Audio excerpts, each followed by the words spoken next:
And I also think it would be fun to do this other thing professionally, which is bobsledding. How does this even come about? Everybody has their random how did you get into bobsled story. Most every bobsledder is some form of transfer athlete. I'm sure there is an excitement and a surrealness and a gratitude. I mean, you're an Olympian. I mean, was there ever a doubt in your mind if you'd be chosen or not? There's going to be a time here in a few weeks where my sporting career could potentially be over. Welcome to If You Can Hear Me, a space where culture meets the soul. I'm Ben Higgins. You may know me from The Bachelor, and you may know some of my guests from Culture and Headlines, but this podcast is about going beyond the surface into something deeper. Today's guest is Boone Niederhofer, an Olympian with deep Texas roots, whose journey explores what it means to pursue excellence, endure pressure, and discover who you are beyond performance. I invite you to lean in and enjoy this conversation. Hey everybody, it's Ben Higgins here. I am honored to be speaking with somebody who is not only well accomplished, but in the heart of the battle right now. Boone, how you doing? I'm doing well, doing great here in Cortina, having a blast. That's wild. Okay, I'm gonna just like geek out on you for a second before we actually dive into some of the things that I know are gonna be helpful, beneficial, and what the listeners really want to listen to. But you are in Italy currently for the Olympics. Yes, right now. You've been there for how Went to long? opening ceremony. We've been here about a week. We had opening ceremonies here in Cortina last night, which was pretty awesome. And then we'll have our four-man bobsled event the 21st and 22nd. So we got about a couple weeks to prepare for that. And yeah. Let's start with the opening ceremonies. You've obviously been there a week. There's a lot of build up. This is your first Olympics, correct? Yes. Was it everything you expected? Did it disappoint? What tell me everything about the opening ceremonies. It was just a really special experience. The driver I will be racing with for the Olympics, his name's Frankie Del Duca. He was chosen by Team USA athletes to be the flag bearer for the athletes here in Cortina, which was just an incredible honor, and just very indicative of the type of person Frankie is, how hardworking and the way he treats people. So our four-man crew kind of got to be there at the front of the pack, leading the charge in, leading the Team USA athletes into the opening ceremonies, which was a pretty, just unforgettable experience. And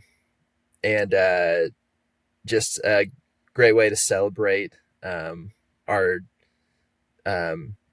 not only team accomplishments, but kind of individual accomplishments as well, leading up to the games. And, when I was chosen to the team, my wife was there, and we've honestly just been very reflective over the past couple of weeks since the team was chosen. And so, it's been fun to kind of soak in these, special moments leading up to the games. And then, now that we've kind of gotten the opening ceremonies behind us, we can kind of get locked in, dialed in, and get ready to race. I'm sure there is an excitement and a surrealness and a gratitude. I mean, you're an Olympian. I mean, there was 1,000 dreams I had as a kid, all of which involve sports. Being an Olympian felt so far fetched, but you are an Olympian, which is an incredible accomplishment. It's also not where your athletic journey begins. But before we dive into that, I'm curious. I don't actually even know, when it comes to bobsledding specifically, how does the team get chosen? I mean, you compete throughout the year. You've been in World Cups, but how do they choose who's actually going to show up to Italy? Yeah. So it's a little bit complicated for four-man bobsled because it's a team sport, but we are somewhat evaluated individually. And so it's really complicated to try and, find the best guys to be on a team. And even on top of that, it's not always the three best individuals so kind of take a step back. So USA will qualify a certain number of teams for the games based on how we do on the World Cup or lower circuits. You accumulate points throughout a season, and then basically at the end of the season, whoever has the most points kind of gets chosen. Only 3 countries can qualify 3 sleds, and then I think 7 countries qualify 2 sleds, and then other countries that are in the top 40 to 50 in the world kind of get chosen until they kind of fill the quota spots. So it's not always super clear who's qualifying and whatnot. There's been times where someone who's even ranked, in the top 10 in the world did not qualify for the Olympics because of the way that they do the quotas. But anyway, so USA men's team qualified 2 teams here in Cortina. And then they choose the push athletes based on preseason testing. We call it push championships at the beginning of the year, or we'll have an individual push, and then we'll go into combination pushes to kind of see how well the guys do in combos. And then leading up to the season, we'll kind of practice with guys who we think we're going to be racing with. And then obviously the race results are probably the biggest criteria point. And then at the end of the season, we have a selection committee that will choose the athletes that are racing with drivers. So the drivers will qualify based on their points accumulated through the season, and push athletes get chosen based on their performance during the season. This is, that is complex, but there is a little bit of, was there ever a doubt in your mind if you'd be chosen or not? Yeah, you never really know if you're going to be chosen to the team until your name's called. I was not our top ranked athlete this year, so I never felt super comfortable. I definitely was in a good spot heading into the team selection. I felt like I probably was going to be chosen to the team, but I at least me, I just kind of never really allowed myself to get excited until the team was announced. So yeah. So yeah. Is the family out there with you? Not currently, but they we left home at the end of July to kind of start the bobsled journey. We moved up to Lake Placid for kind of our preseason training for a couple months. Then we did some preseason sliding over in Park City, Utah for a couple weeks. And then basically right after that, we went to Europe at the beginning of November. And then we were in Europe from November, I believe, 4th through, and then the Chloe and the babies went home on January 20th. So about 2.5 months here in Europe with everybody. It was a pretty awesome adventure. Yeah, this is incredible. I want to dive into you though. So we've gotten to the point now, you're in Italy, you're an Olympian, you're prepping obviously for those 2 days that are coming up here in about 2 weeks. I still have 1,000 questions I could ask you, and I will at some point. But I want to start with you personally, because that's what this whole show is about. You have, as I mentioned and kind of snuck in before, this is not the start of your athletic journey. You have accomplished a ton in your time. You were a walk-on at Texas A&M, right? Yes, I was. Texas A&M, Texas is where you grew up and kind of where you call home now. So you started your collegiate career in football, a wide receiver, right? Yes, correct. So, tell me a little bit about, obviously you're a walk-on, now you're an Olympian. Why were you not coming out of college highly recruited with scholarships? Kind of walk me through how you chose to say, hey, I'm going to go to Texas A&M and walk on. Yeah. So my one scholarship offer out of high school was to Abilene Christian University, which is where my dad and my brother both played football. I frankly kind of felt like I was a little bit under recruited coming out of high school. Me and my dad just, if I would have gone to ACU, that would have been an awesome experience. But I just kind of always had a dream of playing Division I football, and on top of that, I knew I wanted to do engineering, and ACU didn't really have a great engineering program at the time, and so me and my dad, we just started sending my film out to basically every Division I school that we could find. Anybody that had an email on their website, we sent it to. And the recruiter at A&M responded, and thankfully I had already gotten accepted to A&M as a student, so that made it real easy for them to say, yeah, sure, come walk on. But that basically the desire to want to play Division I football just kind of is what led me to A&M. And I mean, you went to A&M, you ended up earning a scholarship in football, but at the same time, you were pursuing an engineering degree. You received this engineering degree, and you still work as an engineer on top of training for the Olympics, correct? Yes. Yeah, that getting an engineering degree while playing football was not easy. It definitely took a lot of time management, which, obviously as a dumb college student, I wasn't only playing football and studying. Yeah. But I definitely worked hard. And that I do feel like that season of my life has kind of prepared me for this season of my life where, I don't have a whole lot of free time, and, training has kind of been my hobby, for lack of a better term. It's kind of what I do outside of work and being a dad for fun, which, I think going into a workout and not feeling like, oh, I need to do this. Going into it's like, oh, like this is my fun time. I get to go work out right now, has kind of even changed the way that I attack my workouts and my mentality when I'm training. You're one of the type of people that I admire the most. I'm a dad as well. I work out, but I do it because I just need it for my mental health.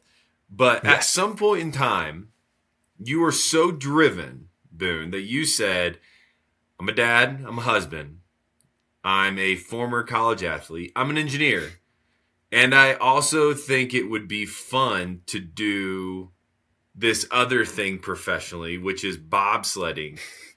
How does this even come about? You're in Texas. Yeah, everybody has their random how did you get into bobsled story. Most every bobsledder is some form of transfer athlete. Most either played football or ran track in college. Most bobsledders transferring from track and field. And then most guys just either got reached out to by one of the bobsled recruiters or knew somebody who did bobsled.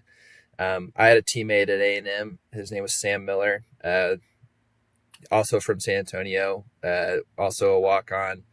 And we had lockers right next to each other. He's a good buddy of mine. He joined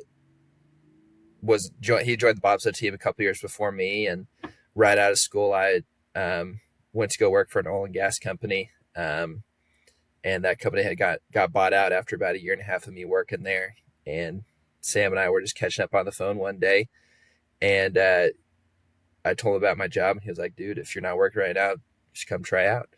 And I was like, well, I hadn't really thought about it. And then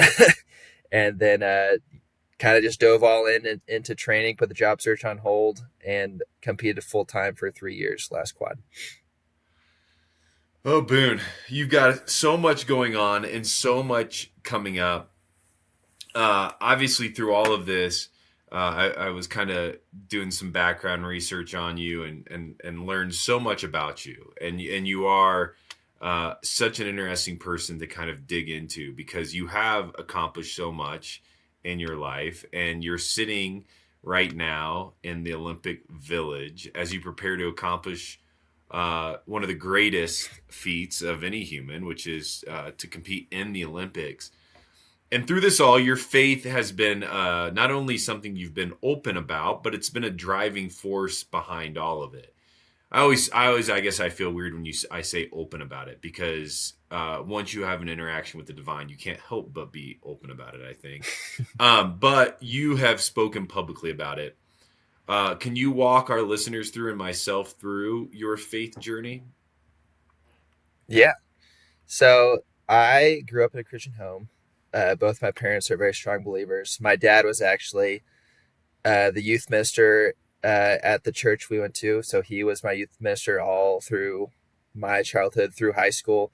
Um, and so I was always in and around church, from a young age. I loved going to church. I loved all the people at church. I loved my friends at church.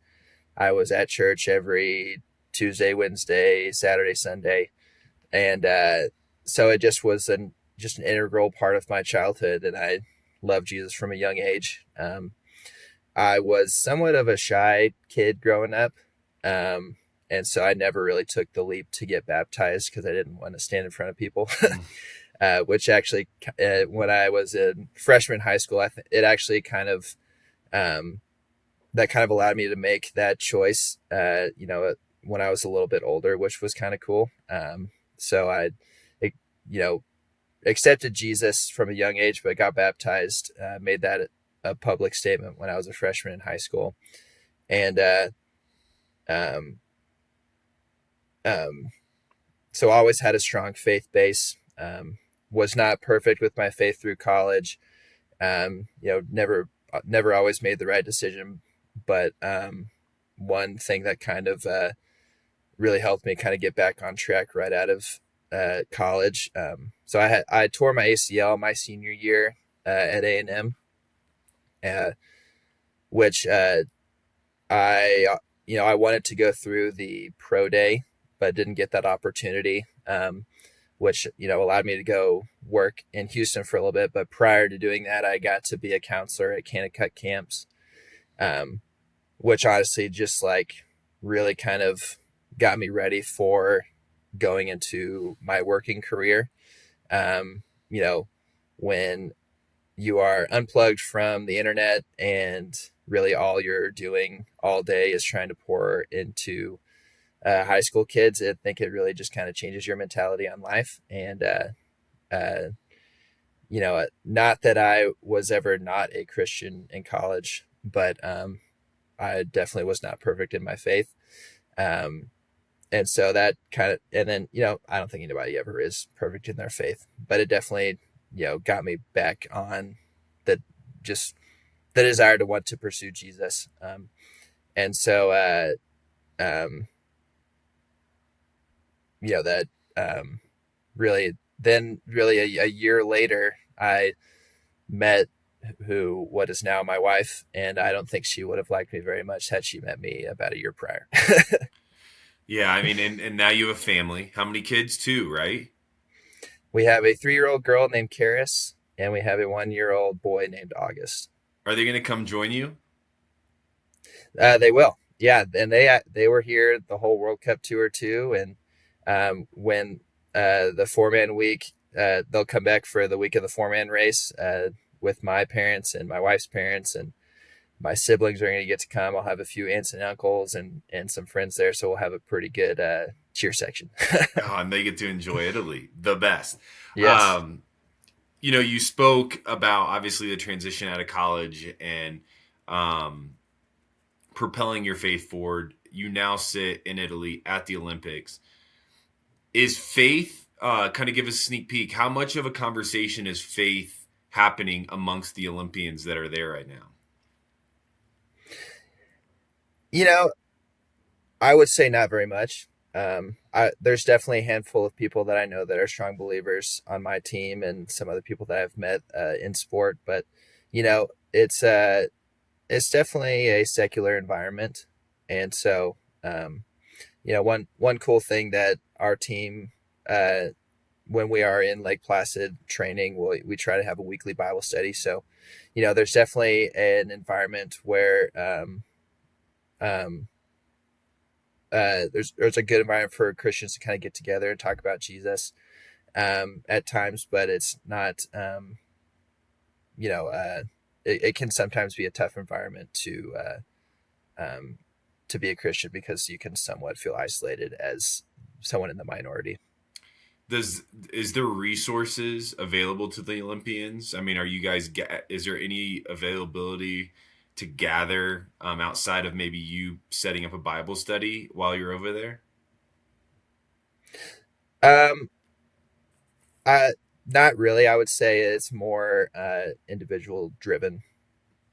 And your team can gather, can hang out. I mean, you'll have, I'm guessing, a lot to do. You're in the midst. You're not like stopping training for 2 weeks just because you're over there. Yeah. You're training probably all the time right now. You're talking to me for a little bit in the midst of probably a break, which I'm thankful for. But in your downtime, what does life look like as you hang out in the village? Yeah. These last couple of weeks are really the first time that we've had, actual free time. During the World Cup season, the weeks are very busy. Just kind of, for example, we do official training. So usually we travel on Monday. We'll do official training on Tuesday. We do physical training on Wednesday and sled work, getting ready for official training on Thursday. Friday is the day that we usually stand our runners, getting ready for races on Saturday and races on Sunday. And then we travel to the next stop again Sunday afternoon and Monday. So there's not a whole lot of downtime in the World Cup week, and it happens really, really fast. Yeah. And now that you're, there, you're kind of camped out. And so, like, walk us through what a normal day looks like, with 2 weeks remaining until the time you push the sled in competition. Yeah. Just kind of, for example, today, woke up this morning, went and got breakfast here at the Athlete Village. We went to go watch a curling event, and then went to go watch a luge event, and then ate some more, and then came back to the village, and now we're kind of chilling. Usually we're still keeping up our weight training, sprint training, things like that, but we have not been able to get on the bobsled track. And then, for me individually, I usually try to do a devotional in the morning and in the evening. Right now I'm reading a book called Rest in War by Ben Stewart, which has been a great book, and kind of learning how to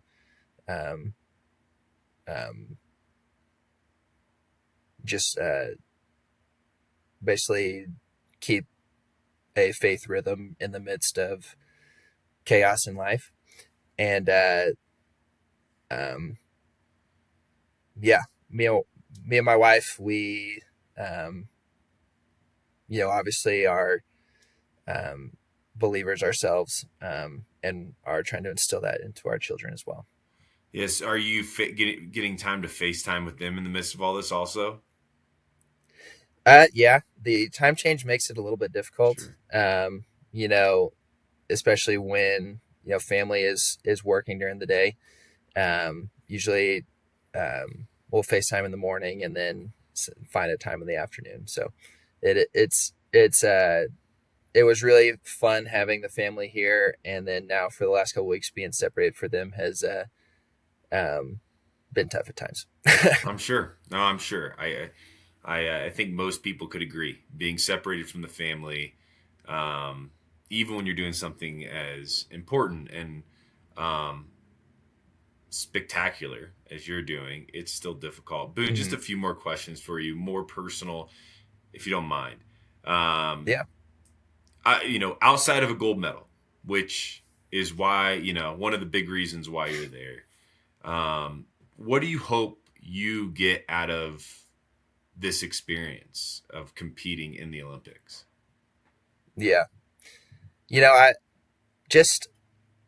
think one reason I've even taken this journey, I honestly just feel like the Lord has kind of instilled in me a desire for competition. You kind of mentioned this, but all I've ever wanted to be my whole life is an athlete. And I do think the Lord has kind of put that in me.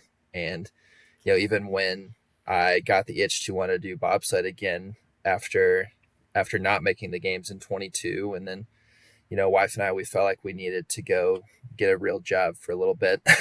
So we moved to Midland. But that I do think that desire to want to compete never really went away. And, even during the time when I wasn't actually competing on the bobsled team, I, stayed in shape, because the best way to get in shape is to stay in shape. And so I wanted to at least leave the door open. And, I also, during that time, did not want to put our family in a bad place, whether it's financially or even just putting too much stress on Chloe I didn't want to pursue bobsled so much that I would want to quit my job and not make any money and force Chloe to work and take care of the babies and do everything while I'm away. Mm-hmm. So, we had to be a little bit open-handed with that dream a little bit. And we were just kind of like, just kind of kept praying, Lord, this is something that we want to do, but if it's not in your plan, we're okay with that. Life is still great. We love where we're at. We love our home in Midland. We love the community that we built in Midland. And, honestly, raising babies in Midland has been awesome too. Life has been great.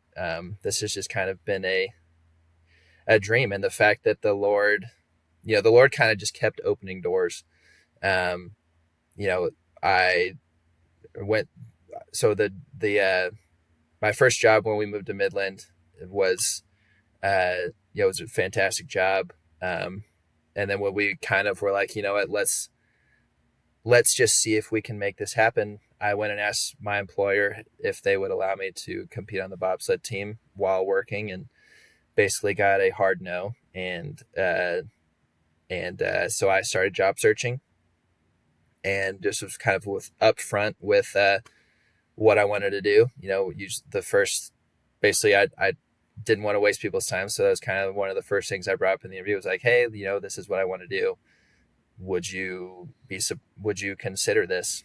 And the first company that said yes was the job that I accepted, because I didn't know how many other opportunities out there would exist.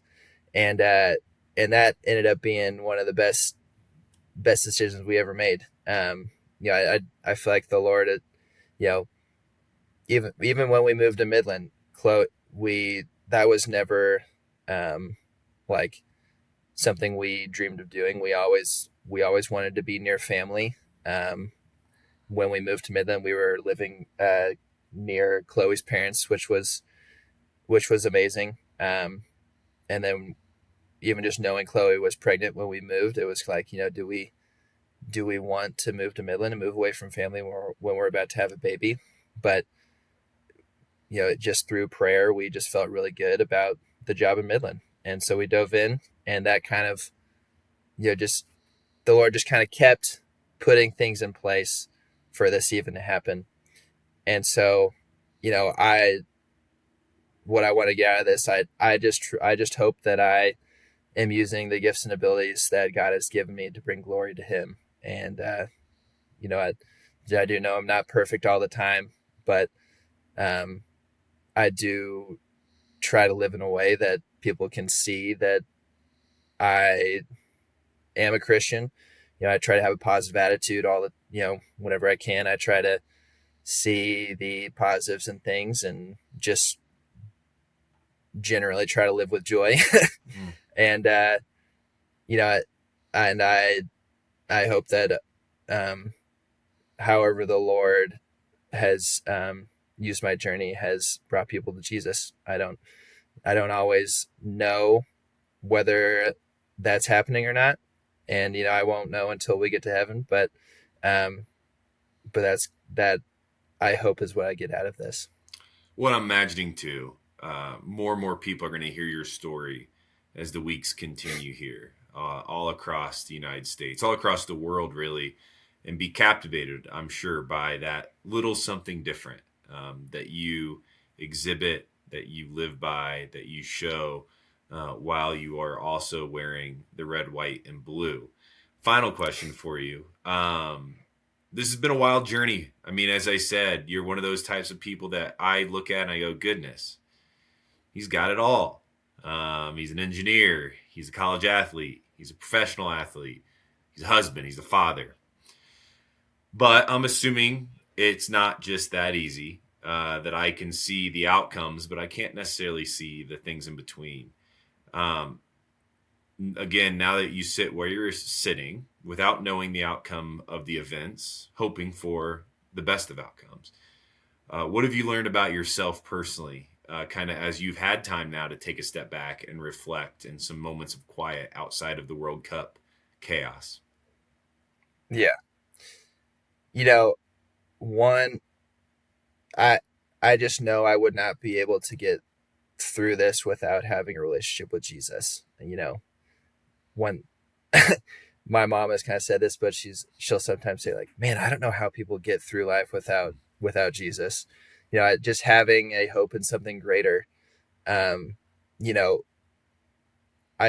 there's going to be a time here in a few weeks where my sporting career could potentially be over, and a lot of people kind of go through they kind of have to mourn their athletic career and kind of go through a transition period. And one thing, kind of like I said earlier, life was good without bobsled, and it still is good with bobsled. So I know I have a lot of great things to look forward to, even if I don't get to continue bobsledding past the Olympics. I'm going to get to be with my family a lot more often. I'm going to get to be in our home a lot more often. Yeah. And just live a more cyclical life, one where we can have a little bit more consistency. We are one of the greatest things about this whole thing is that I know that my babies will get to live through this, and they've been a huge motivating factor for me, not just competing for myself, but like, man, I want my family to experience this. I don't want just me to do it. Yeah. I guess one verse that has really kind of been with me, and this is kind of, we were in a little bit of a phase where we tried to get our daughter to memorize one verse a month. This was one that she memorized, but it's Isaiah 26:3-4. It's, you keep him in perfect peace whose mind is stayed on you, because he trusts in you. Trust in the Lord forever, for he is the everlasting rock. And that's a verse that I have just really kept with me, which is funny because I will say it I'll say it kind of in my head how my daughter says it. She kind of says it in a song-like way, which is fun. But I will, whenever I, things aren't always going smooth, but I know that if I keep my mind on him, that I will have peace. And I feel like I kind of started rambling there and forgot the question. But that's it. What have you learned about yourself along the way? Yeah. I just know that I would not be able to get through this without Jesus. Yeah. I think that's the greatest answer.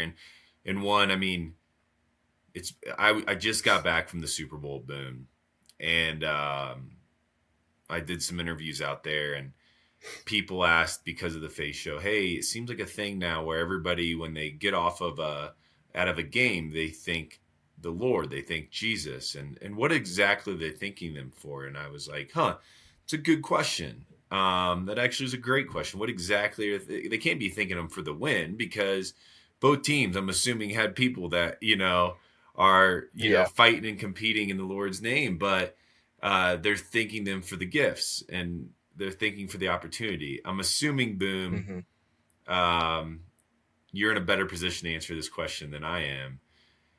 If you're standing up there on the podium at the end and they put a mic in your face and you say thanks to the Lord above, what will you be meaning by saying that? I mean, I will be, but I'll probably be thinking about my family a lot. Thankful for my wife, thankful for my daughter, thankful for my son, thankful for my parents, thankful for my brother and his family, and my sister and her family, and my little sister. And I'll be just extremely reflective of the journey that even got me to that point. And it's been pretty cool the last couple of weeks. Just people from all different seasons of my life have reached out to me, and it's all just grace. It's all just the Lord has truly,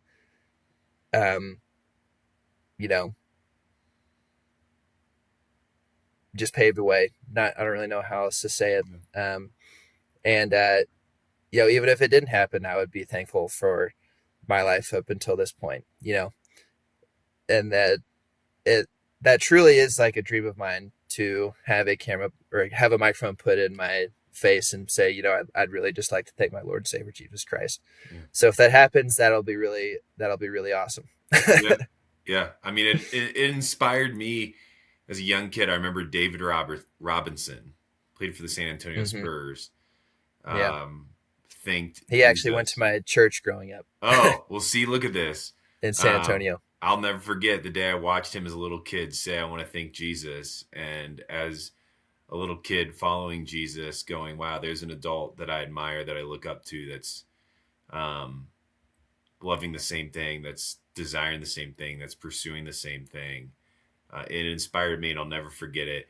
Boone, thank you for the time. I know this is a busy couple weeks. I know there's a lot going on in your life, but your story is one that not only will be shared, it should be shared. And I'm so excited.